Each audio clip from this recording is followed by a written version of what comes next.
Après 14 ans de mariage, j'ai entendu en secret ma femme dire à son ami au téléphone que mes 2 enfants n'étaient pas les miens, mais ceux de son véritable amant. Elle a dit, il croit vraiment que ses enfants sont les siens. Tu imagines? 14 ans, et il n'en a toujours aucune idée. Eric et moi, on le dit tout le temps, c'est l'idiot parfait. J'étais anéanti. Alors, j'ai commencé à préparer son grand jour. Bonjour. Merci pour votre soutien continu. Cela signifie beaucoup pour nous.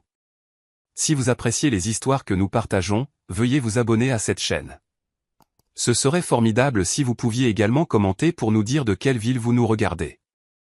Nous pourrions vous faire une dédicace dans notre prochaine histoire. Aujourd'hui, notre dédicace spéciale va à Jackson de l'Ohio. Nous sommes ravis que vous aimiez nos histoires. Maintenant, plongeons dans les détails de l'histoire d'aujourd'hui. Je n'étais pas censé rentrer à la maison si tôt. Ma réunion avec un fournisseur a été reportée à la dernière minute, alors j'en ai profité pour prendre le café préféré de Mélissa en rentrant. Un expresso au caramel excessivement compliqué qui, insistait-elle toujours, n'avait le bon goût que s'il venait d'un seul endroit à l'autre bout de la ville. Peut-être que je voulais juste lui faire la surprise. Peut-être que je voulais la voir sourire sans avoir à le demander. 14 ans de mariage vous apprennent quelque chose. Quand parler, quand se taire, et quand un geste signifie plus qu'une centaine de mots. Je me suis garé dans l'allée, le silence m'enveloppant comme un avertissement. Au début, je n'y ai pas prêté beaucoup d'attention. La maison était trop silencieuse. Pas le genre de silence paisible, mais celui qui retient son souffle. Je suis entré et je me suis arrêté, entendant un faible rire. J'ai souri instinctivement. C'était la voix de Mélissa. J'ai avancé plus lentement, le café toujours à la main, ne voulant pas gâcher la surprise. C'est là que je l'ai entendu. Il croit vraiment que ses enfants sont les siens. Tu imagines? 14 ans, et il n'en a toujours aucune idée. Eric et moi, on le dit tout le temps. C'est l'idiot parfait. Mon souffle s'est coupé. Mes pieds se sont figés sur place comme si l'air lui-même était devenu du béton. Mon cœur n'a pas cogné. Il s'est effondré. Mes mains tremblaient. Le café chaud coulait de la tasse, me brûlant le poignet, mais je ne le sentais pas.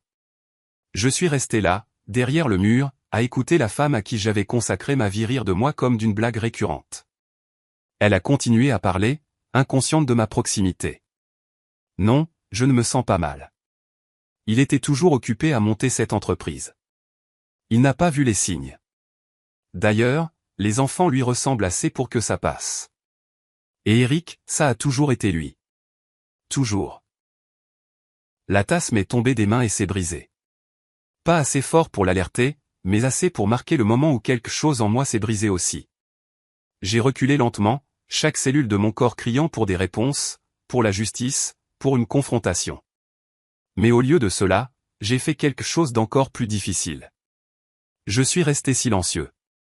J'ai nettoyé le café, essuyé mon poignet et je suis entré dans la cuisine comme si je venais de rentrer d'une longue journée de travail. Elle m'a souri, le même sourire que j'avais mémorisé au fil des ans. Celui qui, autrefois, me faisait sentir comme l'homme le plus chanceux du monde. Tiens, tu es en avance, a-t-elle gazouillé, en déposant un baiser sur ma joue. Tout va bien? J'ai hoché la tête. J'ai demandé des nouvelles des enfants. Elle a dit qu'ils étaient sortis avec sa mère. Je lui ai dit que j'avais apporté son café préféré, mais que je l'avais laissé tomber comme un idiot dans le couloir. Elle a gloussé et m'a taquiné. J'ai ri aussi, non pas parce que c'était drôle, mais parce que je savais quelque chose qu'elle ignorait.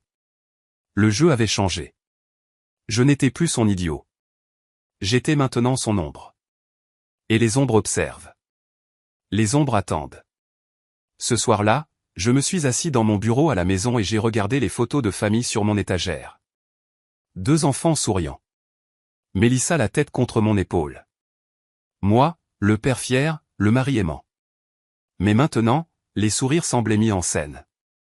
Les couleurs paraissaient fausses.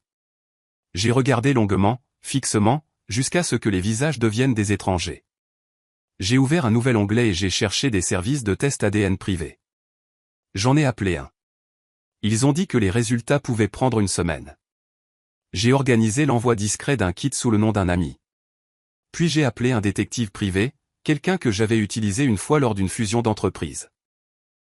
Je lui ai dit que j'avais besoin de tout savoir sur le quotidien de ma femme, discrètement, sans l'alerter. Il a accepté, sans poser de questions. Au cours des jours suivants, j'ai commencé à jouer un rôle. Le mari attentionné, le père joueur.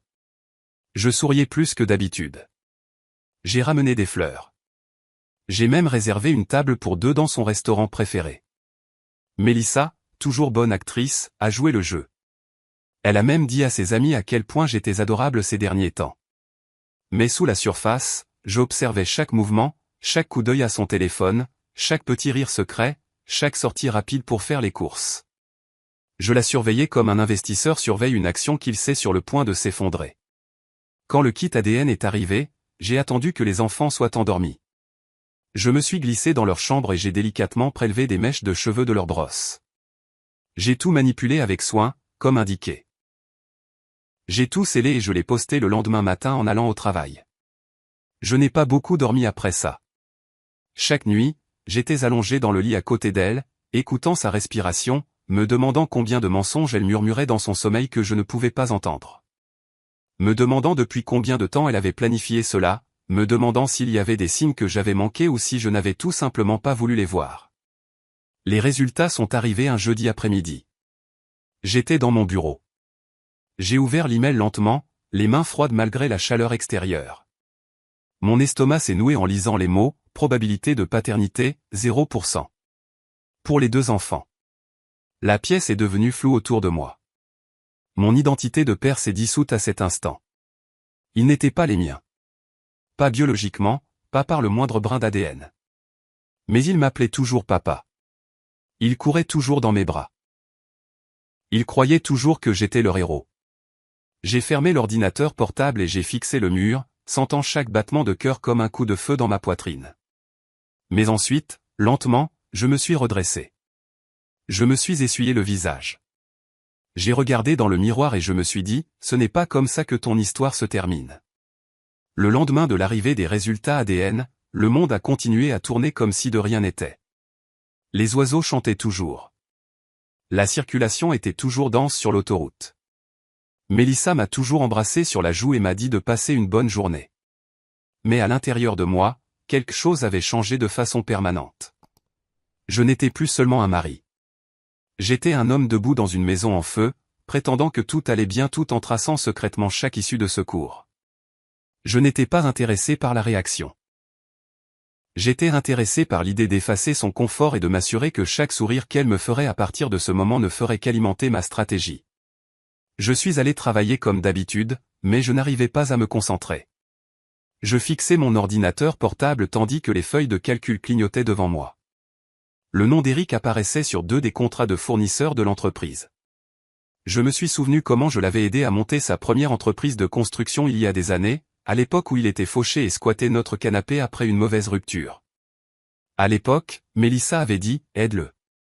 Il est comme de la famille ». Il s'est avéré qu'elle le pensait littéralement. J'ai minimisé la fenêtre et j'ai regardé par la fenêtre de mon bureau. La trahison n'était pas seulement conjugale. Elle était complexe, chirurgicale et totalement intentionnelle. Mais j'en avais fini de jouer la victime. J'avais besoin de tout savoir, et vite. À la fin de la journée, j'avais un téléphone prépayé dans ma poche et un traceur silencieux glissé sous le pare-choc de la voiture de Mélissa. J'ai dit à mon assistante que j'avais besoin de travailler davantage à domicile au cours des prochaines semaines. Raison familiale. Elle a hoché la tête sans poser de questions. Pendant ce temps, le détective privé que j'avais engagé m'a envoyé son premier rapport. Mélissa s'était rendue 3 fois la semaine dernière dans un immeuble d'appartements de l'autre côté de la ville, une adresse qui ne figurait sur aucun de nos documents communs. Il a dit qu'elle y restait au moins 2 heures à chaque fois. Le résident de cet appartement, Éric Marchal. Je me suis assis dans le garage ce soir-là, moteur éteint, porte fermée, et j'ai laissé l'obscurité m'envelopper. Ce n'était plus du chagrin que je ressentais. C'était la rage, portant la patience comme un costume sur mesure. La façon dont Mélissa me regardait ces derniers temps, comme si elle me faisait une faveur en restant. La façon dont elle faisait des commentaires désobligeants pendant le dîner. Tu es toujours si fatigué. Ou, peut-être que si tu étais plus présent avec les enfants. Chaque mot résonnait différemment maintenant. Ce n'était pas de la critique. C'était du conditionnement. Elle m'avait conditionné à douter de moi-même pendant qu'elle tissait un mensonge si profond qu'il avait son propre code postal. De retour dans la maison, le dîner attendait. Spaghettis, pain à l'ail, salade, un sourire. Mélissa était douée pour faire semblant. Trop douée. Les enfants étaient assis en face de moi, riant de leur journée d'école, et je me suis joint à eux, agissant comme si de rien n'était. J'ai même complimenté le repas, regardant ses yeux s'illuminer comme si elle avait gagné une récompense. Tu vois, tu souris à nouveau, dit-elle en me touchant la main. J'ai hoché la tête, lui serrant doucement la main en retour. Oui, ai-je répondu. J'ai l'impression que les choses commencent à avoir un sens à nouveau. Et c'était le cas, mais pas de la manière qu'elle imaginait. Cette nuit-là, pendant qu'elle dormait à côté de moi, j'ai ouvert le dossier sécurisé de mon téléphone et j'ai écouté l'enregistrement audio que mon détective avait fait plus tôt dans la journée. Mélissa et Eric riant sur son balcon. Elle disait des choses comme « Il croit toujours que je suis loyal. Le temps qu'il le découvre, je serai parti et j'aurai la moitié de tout. » La voix d'Eric, ce n'est qu'une question de temps. Fais juste en sorte qu'il entame la procédure de divorce. Sois gentille. Amadoule. J'ai mis l'audio en pause et j'ai fixé le plafond. Elle ne se contentait pas de me tromper. Elle construisait une stratégie de sortie financée par le travail de toute ma vie. Le lendemain matin, je me suis regardé dans le miroir et j'ai souri à mon propre reflet. Ce n'était pas un sourire heureux. C'était le genre de sourire qui vient quand un homme accepte enfin la vérité et lâche prise sur ce qu'il ne peut pas contrôler. Je savais ce que je devais faire. J'ai contacté un avocat discret spécialisé dans la protection des actifs et la préservation du patrimoine. En une semaine, j'ai commencé à créer une nouvelle fiducie au nom de ma mère. J'ai commencé à transférer les titres de propriété. Pas d'un seul coup, mais petit à petit, dissimulés sous des documents standards qu'elle n'avait jamais remis en question. Elle ne prêtait jamais attention aux détails, de toute façon. C'était mon travail. Pour garder Mélissa distraite, je me suis prêté à son fantasme.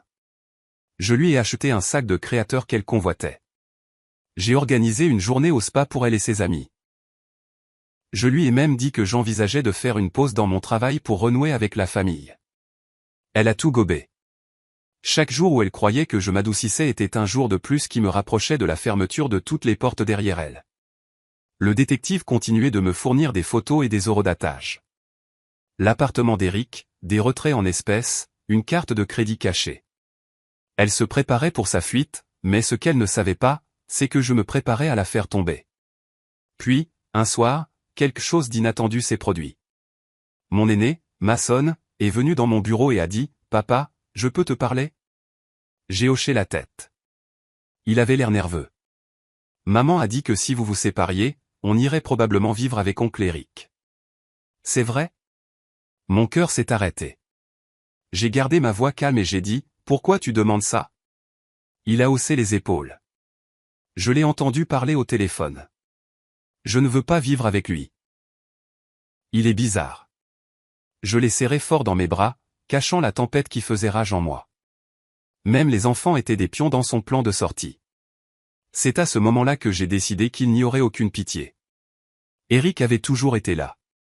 C'était le genre d'homme qui se glisse dans votre vie sous prétexte d'amitié et se met à l'aise avant que vous ne réalisiez à quel point ses racines sont profondes.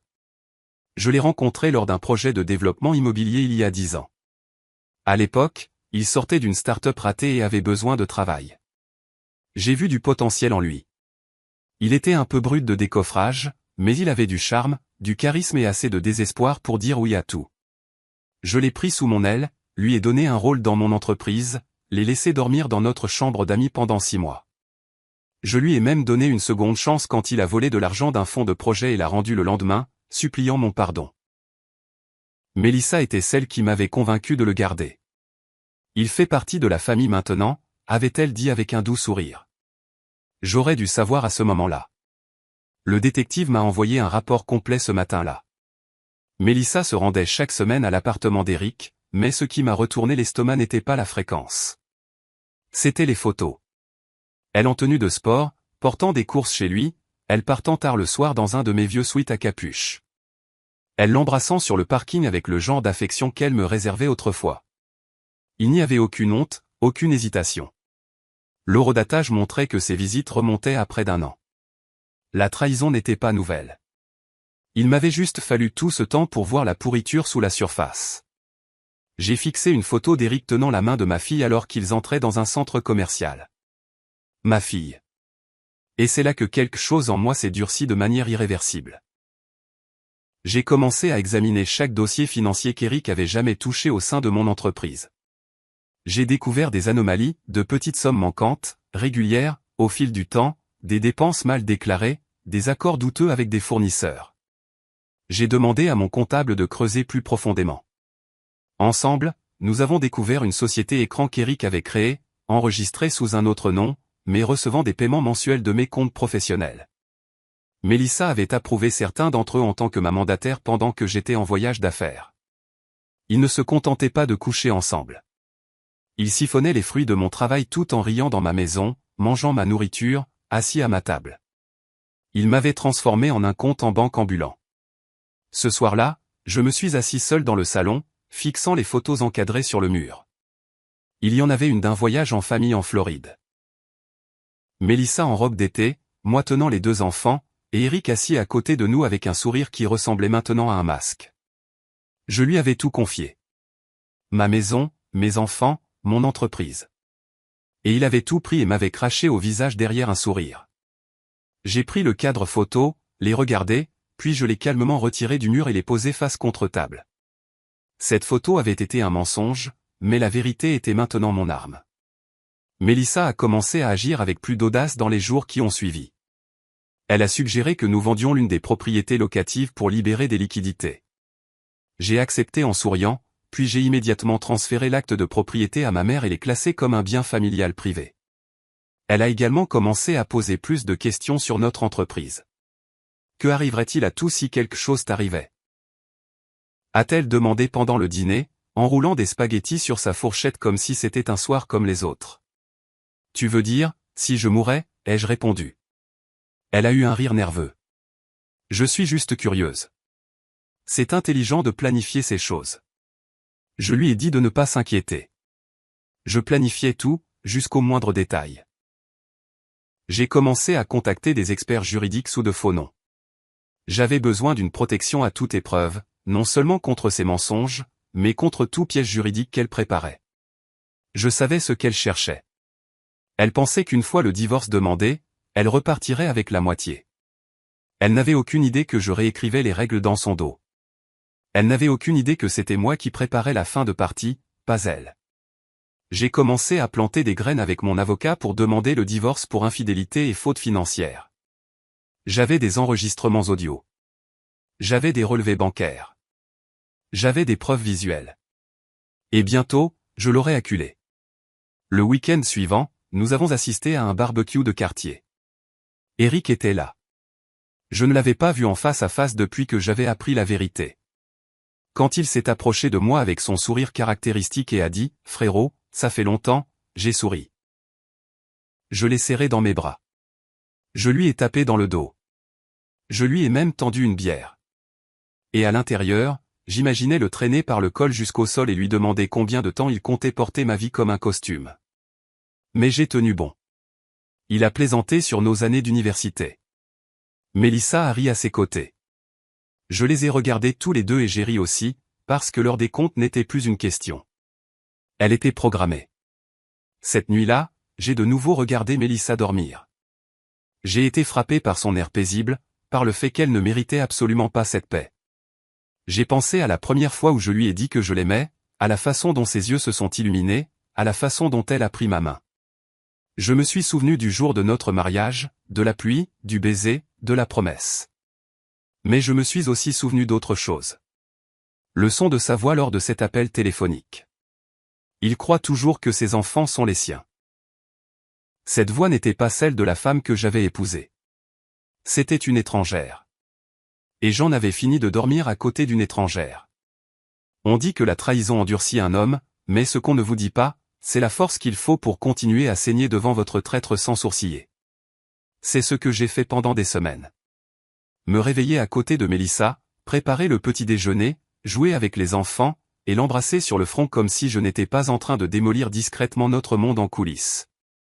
Le masque que je portais est devenu une seconde nature. Chaque doux sourire, chaque hochement de tête, chaque contact de sa main était un mensonge, une performance conçue pour me faire gagner du temps. Et j'ai si bien joué le rôle qu'elle y a cru chaque seconde. Pendant le dîner, je complimentais ses repas. J'ai même réservé une journée au spa pour nous deux juste pour la convaincre que j'étais toujours l'idiot attentionné qu'elle croyait que j'étais. Pendant ce temps, mon avocat et moi finalisions les documents pour transférer chaque propriété que je possédais au nom de ma mère. Chaque maison, chaque actif, chaque investissement. Mélissa vivait toujours dans l'illusion que tout était un bien matrimonial. Mais elle ne savait pas que j'avais antidaté les transferts dans une fiducie créée il y a 2 ans, que je n'ai activée que maintenant. Elle ne pouvait pas réclamer ce qui ne m'appartenait plus. J'ai dû sourire à travers tant d'insultes, des subtiles comme quand elle a dit « Peut-être que tu devrais laisser Eric gérer certaines affaires. Il est plus rapide avec les gens. » Ou quand elle a plaisanté avec sa sœur en disant que « Jordan perd le contact. Il est trop vieille école. » Chaque mot me blessait profondément, mais je les archivais. Chaque commentaire, chaque appel enregistré, chaque transaction bancaire douteuse. Mon détective continuait de me fournir de nouvelles informations. J'ai appris que Mélissa avait consulté un deuxième avocat. Celui-ci expert en règlement de divorce. Elle n'avait pas seulement une liaison. Elle construisait une stratégie pour me vider complètement et disparaître. Mais elle ne réalisait pas que j'avais 10 coups d'avance. J'ai orchestré une fausse confession un soir. J'ai dit à Mélissa que j'étais stressé par le travail, inquiet de perdre des clients, peut-être même de faire faillite. Elle a marqué une brève pause, mais assez longue pour que je voie la lueur d'opportunité briller dans ses yeux. « Ne t'inquiète pas, chérie, dit-elle. On trouvera une solution ensemble. » Elle m'a même massé les épaules et a proposé de gérer à nouveau les comptes du ménage. C'était la confirmation dont j'avais besoin. Elle sentait la faiblesse et pensait que c'était son ouverture, mais j'avais déjà gelé les comptes joints. J'avais fermé les cartes de crédit.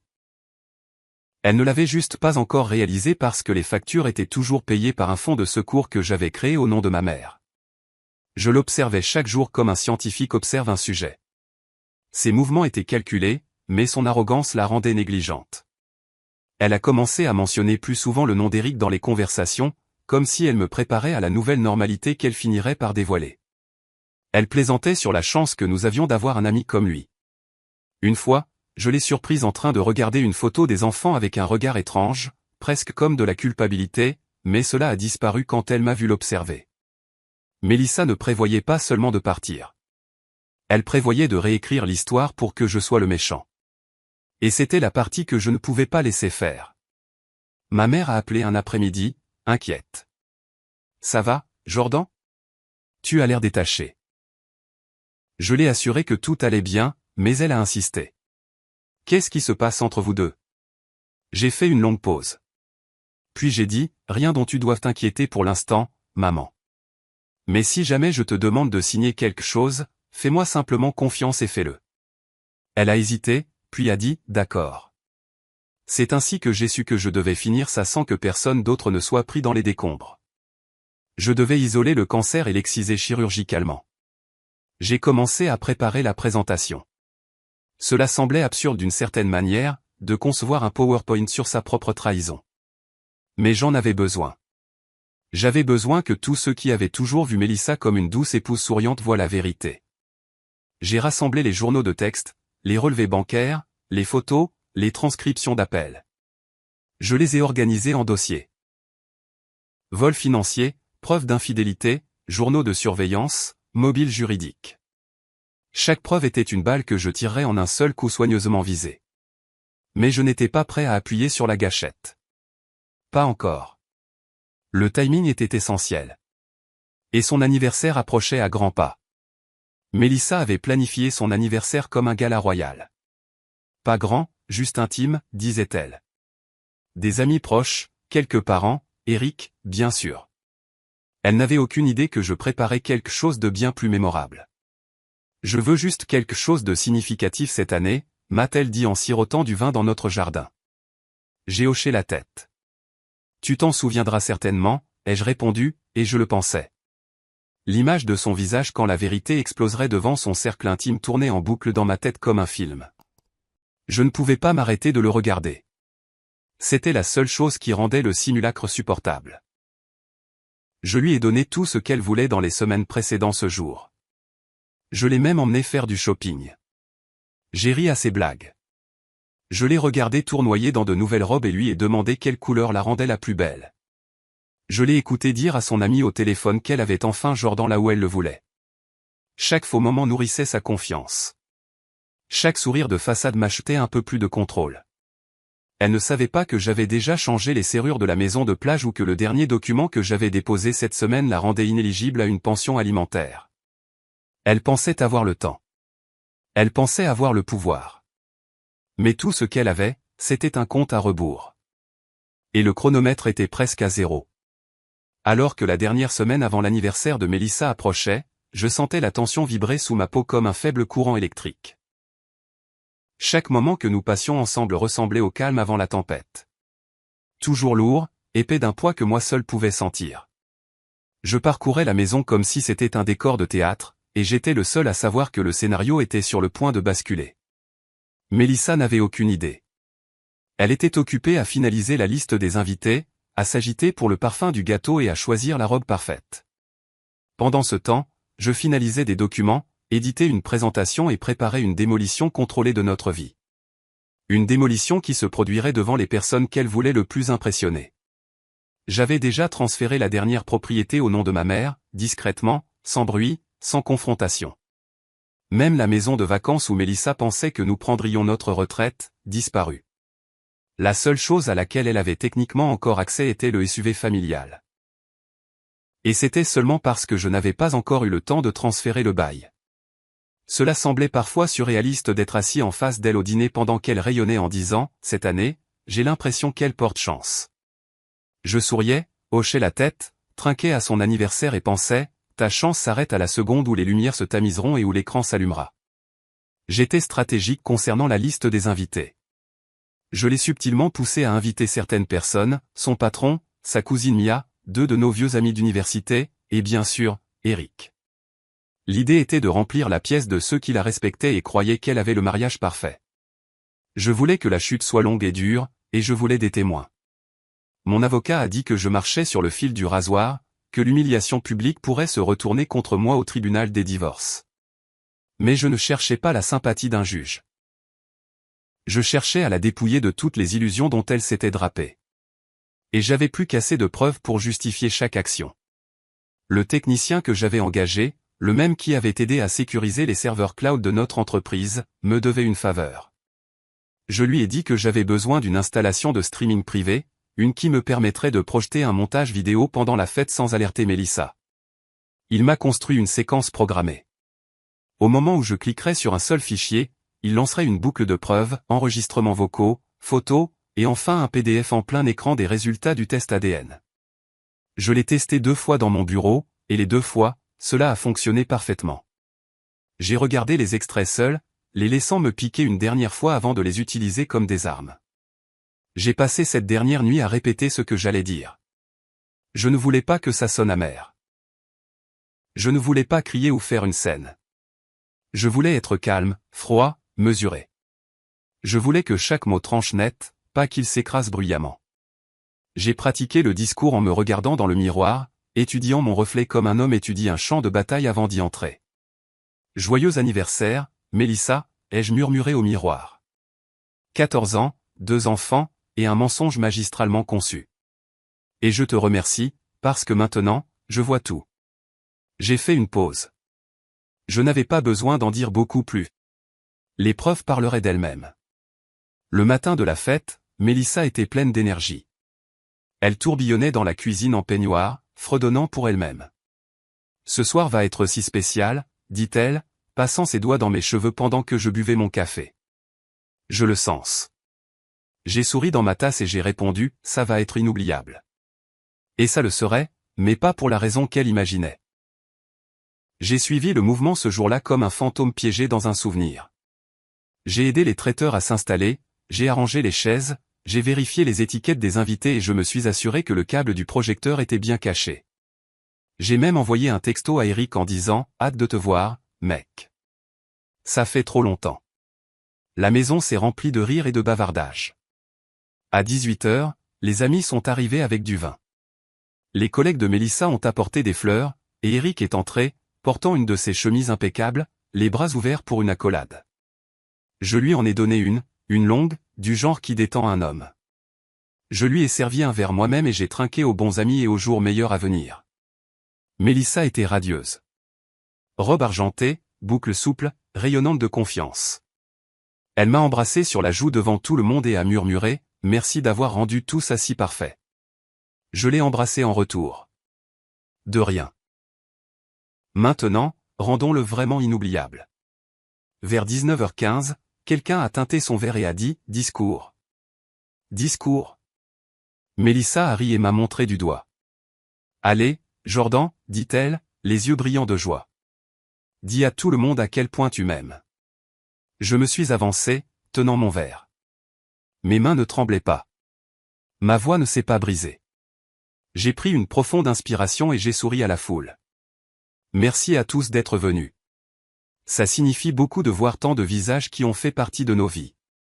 14 ans de mariage, c'est un voyage plein de joie, plein de leçons, et plein de vérités que nous ignorons parfois jusqu'à ce que nous ne puissions plus le faire. Quelques personnes ont ri nerveusement. Le sourire de Mélissa a tressailli. J'ai continué. Cette année, j'ai appris quelque chose qui m'a changé, quelque chose de douloureux, mais aussi de libérateur. Je me suis légèrement tourné, attrapant la télécommande. Et au lieu de vous le dire, j'ai pensé que je vous le montrerais.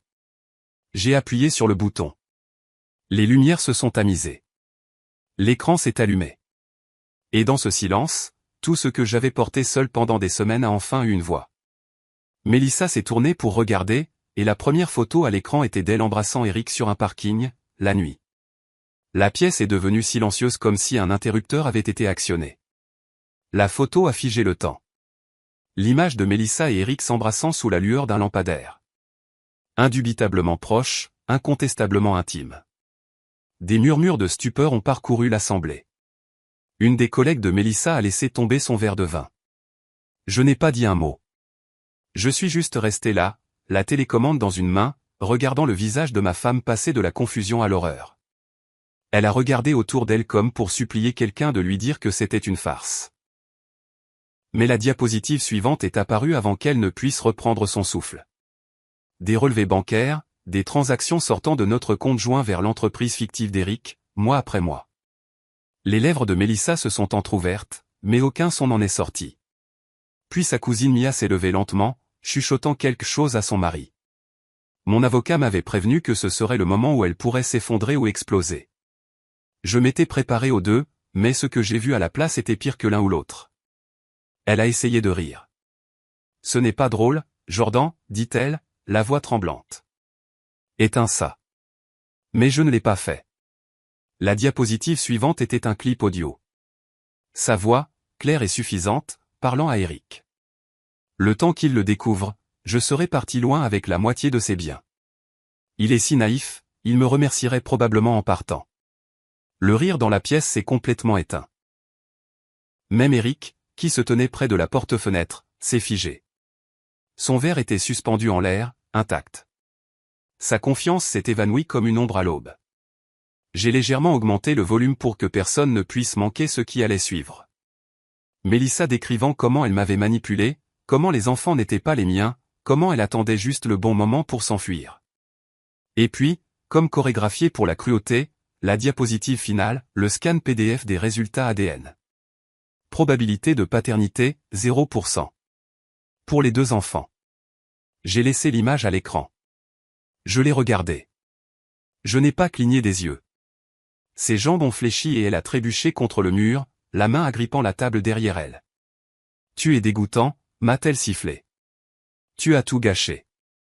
Je me suis avancé, gardant ma voix calme. Non, Mélissa. C'est toi qui as tout gâché. J'ai juste arrêté de protéger ta version de la vérité. Eric a finalement parlé. Mec, ça. C'est déplacé. On devrait régler ça en privé. Je me suis tourné vers lui et j'ai dit assez fort pour que tout le monde entende, en privé? Comme le compte en banque que tu as ouvert sous un faux nom? Ou la maison que tu as achetée avec mon argent? Une nouvelle vague de murmures a balayé la pièce. Le patron de Mélissa s'est levé et a dit calmement, « Je pense que nous devrions partir. » Plusieurs autres ont suivi. La fête s'est dissoute plus vite qu'elle ne s'était assemblée. Les invités se sont dirigés vers la porte dans un silence stupéfait. Certains marmonnant des excuses, d'autres fixant Mélissa comme s'ils la voyaient pour la première fois. Elle a essayé de courir après Mia, lui attrapant le poignet. « Tu me crois, n'est-ce pas? C'est juste, il exagère. » Mia a retiré sa main. « Je ne sais pas qui tu es. » Cette phrase a été plus blessante que tout ce que j'aurais pu dire moi-même. Et à ce moment-là, j'ai réalisé quelque chose. Elle ne perdait pas seulement son mariage. Elle perdait son public. Quand le dernier invité est parti et que la porte s'est refermée derrière eux, le silence dans la pièce ressemblait à de la fumée après une explosion, épais, étouffant et impossible à ignorer.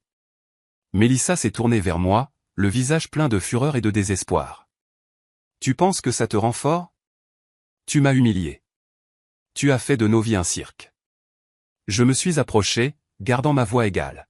« Non, j'ai mis fin au cirque que tu as créé. Je me suis juste assuré que tout le monde voit la tente s'effondrer. » Elle a tendu la main vers mon bras, mais je me suis reculé. « Ne fais pas ça, ai-je dit. La représentation est terminée. Tu peux arrêter de jouer la comédie maintenant. » Elle a essayé de reprendre le contrôle. « Très bien. Tu veux un divorce? Tu paieras pour ça. Je te prendrai tout ce que tu as. » Je l'ai interrompu. « Tout? Tu veux dire les propriétés qui ne m'appartiennent plus? Les comptes auxquels tu ne peux pas accéder? La fiducie qui protège mon entreprise. Il ne te reste plus rien à prendre, Mélissa.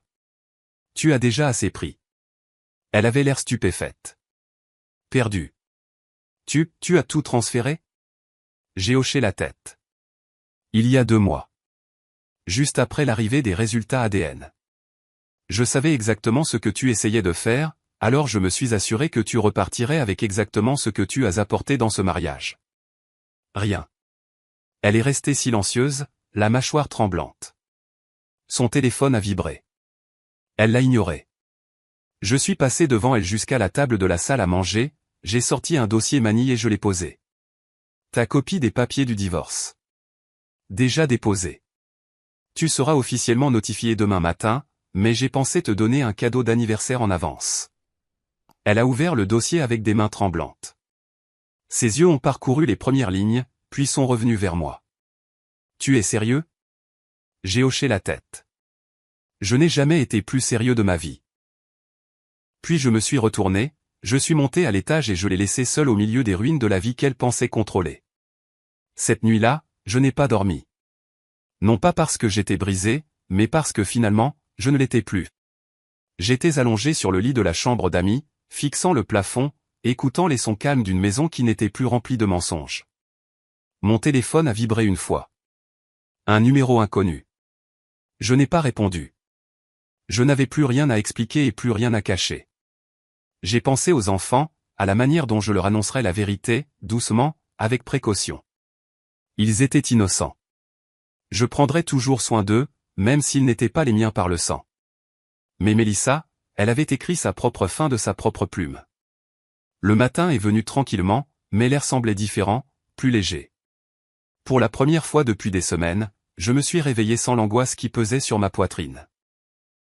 J'ai préparé du café en silence et je me suis tenu près de la fenêtre, regardant le soleil s'étirer sur la pelouse comme s'il purifiait tout ce qui avait pourri. J'ai entendu Mélissa s'agiter à l'étage, ses pas plus lents, incertains. Elle n'est pas descendue. La fête était finie. Le masque était tombé. Il n'y avait plus de jeu à jouer. La vérité était sortie, et maintenant nous devions vivre avec les conséquences. Mais seul l'un de nous avait un plan pour cela. En milieu de matinée, on a frappé à la porte. Mélissa se tenait derrière moi en peignoir, demandant qui c'était. « Le shérif » ai-je répondu calmement. Elle s'est figée. Sa main est tombée le long de son corps comme si quelque chose venait de se briser en elle. Quand j'ai ouvert la porte, l'officier m'a salué et m'a remis l'avis de divorce officiel. Mélissa a reculé, s'enlaçant elle-même. « Est-ce que c'est vraiment en train d'arriver » a-t-elle murmuré. C'est cruel, Jordan. C'est une annihilation publique. Je me suis tourné vers elle. Tu crois que je voulais ça? Tu as allumé la mèche. J'ai juste arrêté de faire semblant de ne pas voir le feu. Alors que l'officier partait, elle s'est effondrée sur le canapé du salon, silencieuse, les yeux grands ouverts et vides. J'ai presque ressenti de la pitié, presque. Mais ensuite, je me suis souvenu de chaque moment où elle m'avait manipulé. Chaque mensonge qu'elle avait tissé en me souriant, en me touchant la main, en tenant les enfants comme si de rien n'était. Elle ne méritait pas la pitié. Elle méritait des conséquences. Je me suis assis en face d'elle et, après un long silence, j'ai dit, tu devrais commencer à faire tes valises. La maison ne m'appartient plus légalement. Elle est au nom de ma mère. Elle la veut vide d'ici le week-end. Mélissa m'a regardé comme si j'avais parlé une langue étrangère. Tu me mets dehors, a-t-elle demandé, la voix tremblante. Où suis-je censé aller? J'ai haussé les épaules. Peut-être qu'Eric a un canapé. Oh, attends. Peut-être qu'il est occupé à expliquer à sa femme comment il a utilisé son nom pour aider à siphonner des fonds de mon entreprise. Ai-je mentionné que j'ai parlé avec elle? Son visage a perdu toute couleur. Tu n'as pas fait ça. J'ai hoché la tête. Elle va bientôt demander le divorce. On dirait que tu n'es pas la seule à faire face à un divorce cette semaine. Mélissa s'est couvert le visage de ses mains et a laissé échapper un son que je ne pouvais pas tout à fait définir. Mi-sanglot, mi-cri, mais cela ne m'a pas ému. Cette partie de moi avait disparu. Plus tard dans l'après-midi, mon avocat a appelé pour confirmer que tout avait été traité. Les actifs étaient bloqués. Le dossier judiciaire incluait des preuves d'adultère, de faute financière et de tromperie délibérée. Légalement, Mélissa n'avait droit à rien. Les enfants nécessiteraient une conversation séparée avec le juge, mais j'avais déjà préparé une déclaration demandant la garde partagée, non pas par vengeance, mais parce que je les aimais. Peu importe ce que disait le test, ils étaient les miens de toutes les manières qui comptaient. Je ne les punirais pas pour les décisions de leur mère. Je les protégerais, même si je ne pouvais pas protéger le mensonge dans lequel nous avions vécu. Eric, de son côté, avait commencé à s'effondrer. J'ai reçu un email anonyme de son assistante de bureau, une chaîne de messages transférés où il paniquait, suppliant Mélissa de tout arranger, disant « Jordan est en mode destruction totale. On va tout perdre. » Il volait mon entreprise depuis des années, se cachant derrière de faux fournisseurs, des factures gonflées et des sous-traitants douteux. J'ai signalé les faits aux autorités avec des preuves documentées. Une affaire a été ouverte. Des accusations étaient en cours. Je n'ai pas eu besoin de crier vengeance. J'ai juste laissé la vérité faire son travail. La justice silencieuse. Celle qui ne fait pas de bruit. Elle se présente, tout simplement. Le lendemain matin, la cousine de Mélissa, Mia, est revenue chercher quelques affaires qu'elle avait laissées pendant la fête. Elle n'a même pas regardé Mélissa en entrant. Elle a juste pris sa veste, m'a offert un signe de tête compatissant et a dit « Bonne chance, Jordan. Si tu as besoin d'un témoin pour quoi que ce soit, je suis là. » Cela m'a dit tout ce que j'avais besoin de savoir. Mélissa avait perdu plus qu'un mariage. Elle avait perdu sa crédibilité, son cercle, son illusion de contrôle. Elle s'est assise dans les escaliers pendant que Mia partait, tenant son téléphone comme si elle attendait que quelqu'un vienne la secourir. Mais il n'y avait pas de message, pas d'appel. Personne n'a été laissé idiot. Ce soir-là, je l'ai regardée emballer la première boîte. Lentement, silencieusement, elle a regardé les photos encadrées sur le mur comme si elles appartenaient à une étrangère. À un moment donné, elle a demandé « Tu penses vraiment que je suis un monstre ?» Je n'ai pas répondu. Il n'y avait plus rien à dire. Elle savait ce qu'elle avait fait. Elle ne s'attendait juste pas à ce que les conséquences soient réelles. Pendant des années, elle a vécu avec la confiance de quelqu'un qui croyait pouvoir déjouer la vérité. Mais la vérité ne reste pas enterrée pour toujours. Elle attend. Et quand elle revient, elle emporte tout avec elle. Quand elle est partie le dimanche, elle n'a pas dit au revoir. Elle n'a pas claqué la porte. Elle est juste sortie avec une valise, de la même manière qu'elle était entrée dans ma vie des années auparavant, avec l'air de quelqu'un qui poursuit quelque chose. Seulement cette fois, il n'y avait rien qui l'attendait de l'autre côté. Juste le silence, juste les retombées, juste les morceaux d'un jeu qu'elle pensait pouvoir truquer pour toujours. Je me suis tenu en haut des escaliers et j'ai regardé la voiture s'éloigner. Et pour la première fois depuis des années, j'ai senti quelque chose d'inhabituel s'installer dans ma poitrine. La paix. Un mois a passé. Puis un autre. La maison était de nouveau silencieuse, mais pas vide. L'absence de tromperie avait sa propre musique. Douce, honnête, sans menace. J'ai repeint la chambre, changé les meubles, enlevé chaque photo encadrée qui ne semblait plus réelle. Les enfants passaient du temps avec moi le week-end, et nous avons trouvé un rythme. Ils posaient des questions, douces au début, puis plus profondes. Pourquoi maman est partie? Est-ce qu'on va s'en sortir? J'ai répondu avec patience, jamais avec venin. Parfois, les gens mentent, leur ai-je dit. Mais la vérité finit toujours par trouver son chemin. Et oui, nous allons nous en sortir. Mélissa a essayé de me contacter les premières semaines. Des messages vocaux, de longs textos, une excuse à moitié sincère déguisée en diatribe. Je n'ai pas répondu. Elle ne cherchait pas à tourner la page. Elle tendait la main parce que les murs s'étaient refermés sur elle et qu'elle ne trouvait pas de porte. Eric avait été arrêté après qu'une de ses sociétés écrans ait été signalée lors d'un audit fédéral. Il a passé un accord, bien sûr, mais en échange, il a abandonné tout ce qui lui restait. La dernière chose que j'ai entendue, c'est qu'il était retourné vivre chez sa mère dans l'Ohio et qu'il lui était interdit de faire des affaires dans l'État pendant 5 ans. Le karma ne frappe pas toujours à la porte. Parfois, il laisse simplement le toit s'effondrer. Je pensais que c'était la fin. J'étais prêt à passer complètement à autre chose, à me concentrer sur les enfants, à me reconstruire de l'intérieur. Puis, un mardi matin, j'ai reçu la lettre. Une enveloppe blanche unie, sans adresse de retour, livrée en main propre à mon bureau par un coursier. Je l'ai ouverte lentement. C'était de Mélissa. J'ai immédiatement reconnu son écriture. Elle était tremblante, moins raffinée que dans mes souvenirs. La lettre commençait doucement, comme si elle avait peur que le papier lui-même ne prenne feu. Elle disait qu'elle avait eu le temps de réfléchir, qu'elle regrettait ce qu'elle avait fait, que la vie que nous avions construite lui manquait. Et puis est venue la phrase qui m'a fait lâcher la lettre un instant. Je suis enceinte, et c'est de toi. Je me suis adossé à ma chaise et j'ai fixé le plafond. Enceinte? D'elle? De moi? Mon esprit est revenu à quelque chose que j'avais presque oublié. Quelque chose que je ne lui avais jamais dit. Une visite discrète dans une clinique il y a près d'1 an. Une décision prise après de longues discussions avec mon médecin. Une vasectomie. Je ne l'ai pas dit à Mélissa. Pas parce que je ne lui faisais pas confiance à l'époque. Je croyais encore que je pouvais arranger les choses. Mais parce que je ne voulais pas d'autres enfants dans une maison déjà fissurée par des mots que je ne pouvais pas expliquer. Je ne lui ai jamais dit. Elle n'a jamais su. Alors, en lisant cette affirmation, je n'ai pas ressenti de peur. J'ai ressenti quelque chose de plus proche d'une clarté calme. J'ai repris la lettre et j'ai continué à lire. Elle écrivait sur ses difficultés à trouver un endroit où rester. Comment elle ne pouvait pas retourner chez ses parents.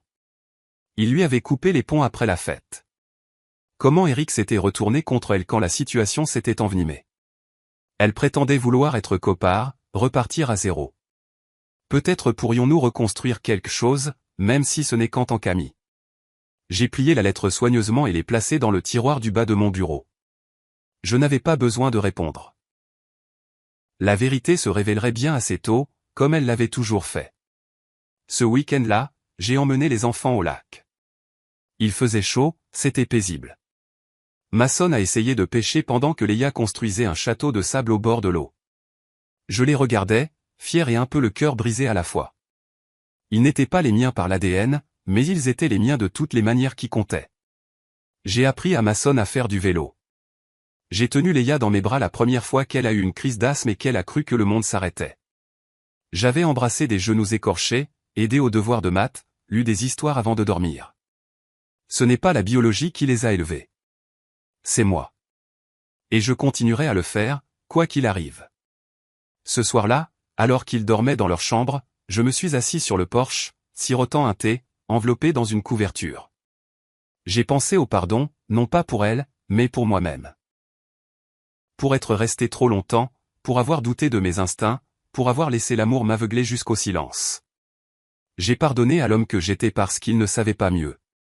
Mais l'homme que j'étais devenu, lui, savait exactement où se situait la limite, et il ne la franchirait plus jamais. Quelques semaines plus tard, j'ai reçu une autre lettre. Cette fois, ce n'était pas de Mélissa. C'était d'un cabinet d'avocats. Elle demandait une médiation. J'ai refusé. Laissons les tribunaux s'en occuper. Je n'avais plus de discours, plus d'écran, plus de surprise. Je lui avais donné une place au premier rang pour assister à l'effondrement qu'elle avait construit de ses propres mains. Je n'avais pas besoin de lui donner quoi que ce soit d'autre. Ni mes mots, ni mon énergie, ni une seconde de plus de ma vie. Avec le temps, le poids s'est estompé. Mes matins m'appartenaient à nouveau. La maison résonnait de vrais rires. Je me suis mis à la cuisine, j'ai recommencé à courir, j'ai même renoué avec de vieux amis que je n'avais pas vus depuis des années. Et quand les gens me demandaient comment j'allais, je leur disais la vérité. Je suis libre.